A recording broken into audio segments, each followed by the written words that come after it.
जी अस्सलाम वालेकुम नाजरीन। जैसे कि आप स्क्रीन पे देख रहे हैं, मैं बिल्कुल पाकिस्तान के बॉर्डर और ये तहसील शकरगढ़ का एरिया है, साथ एक तरफ जम्मू है और इंडिया का एरिया है जनाब। यहाँ से हमारा बॉर्डर स्टार्ट होता है और आप देखें जैसे स्क्रीन पे आप मनाजर देख रहे हैं कि हर तरफ जनाब गंदम के खेत हैं और बड़े सुनहरी हैं। बिल्कुल किसी ने सही कहा कि जनाब ये सोने के खेत हैं।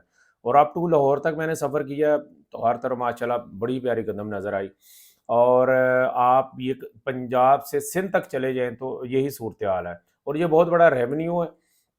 तो इस मौके पे अगर कोई पंजाब में रहते हुए कोई बंदा कहता है कि मुझे काम नहीं मिल रहा, मैं बेरोज़गार हूँ, तो यकीन करें कि वो या निकम्मा है या सुस्ता, उसे सोचना चाहिए क्योंकि लेबर की बहुत ज़्यादा डिमांड है। और मेरी रिक्वेस्ट है, आप जानने वाले, अगर आप शहर में हैं, तो पेट्रोल और डीज़ल की कीमतों की क्राइसिस की वजह से आपको काम नहीं मिल रहा है, इवन आप रिक्शा वगैरह भी चलाते हैं, तो जनाब आप जाएँ पंजाब के किसी भी खेत में अपने जानने वालों के पास टीम वर्क बनाएँ।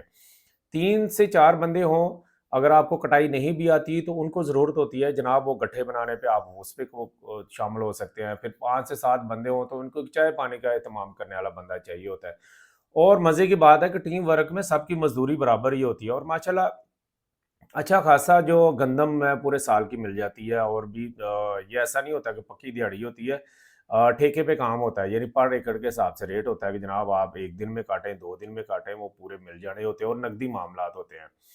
तो आप इस चीज़ को ज़रूर ट्राई करें और दुआ गो भी रहें कि ये गंदम हमारे लिए बायस रहमत हो, इसमें बरकत हो। जनाब किसान की जो गंदम है खैर-ओ-फ़ीस से घर में और मंडियों तक पहुँचे, क्योंकि पूरे साल के जो मामलात हैं इसके ऊपर होने चाहिए।